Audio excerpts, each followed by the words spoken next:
All right, so as you can see, we're basically having the offensive line block your standard GT counterplay to the left, which I'm sure you're all familiar with. But the other thing we're starting to see more of in the NFL and college and even high school level is the third puller of the tight end.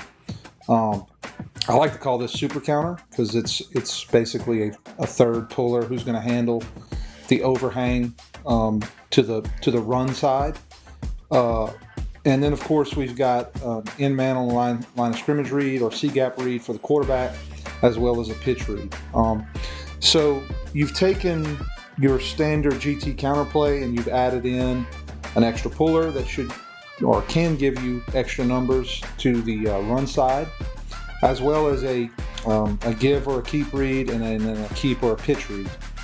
So this play has now become much more valuable as far as attacking numbers, stretching the field laterally, using the space, and gaining numbers.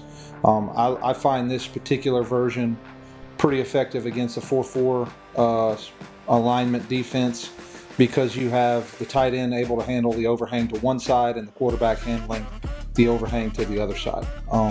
So let's look at some different variations.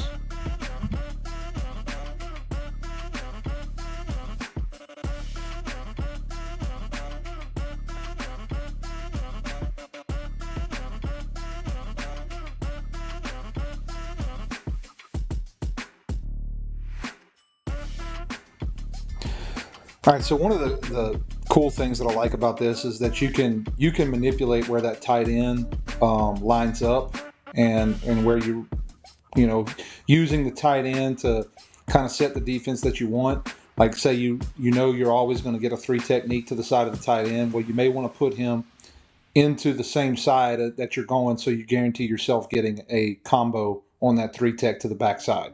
And that's something that we'll do quite a bit of.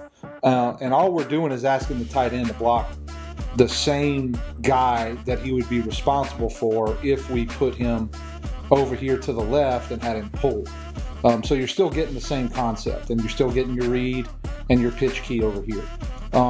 If you really want to gain a great numbers advantage, and we like to do this whenever we know we're going to get a pull read, is put both receivers on the line of scrimmage to one side, bring the solo receiver in motion, and he becomes the pitch back and basically gets you back into your standard 2-back with a tight end formation right there, and you're still running your play. Also, this motion right here a lot of the times is going to bring the corner into the run fit, which can be a problem for a lot of defenses. And then, of course, you can do the same thing with return motion.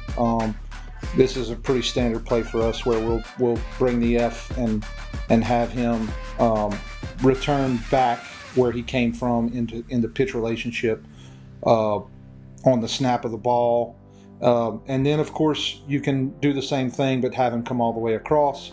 And then this last picture here is where you have the tight end now blocking for the quarterback as opposed to the running back, which we will do that a little bit, especially if we don't need the tight end for an overhang player here, if they're a too high structure defense, or if we're getting a lot of squeeze scrape and we know that this backside linebacker is going to scrape tight, we'll leave the tight end blocking for the quarterback as opposed to blocking for the dive back.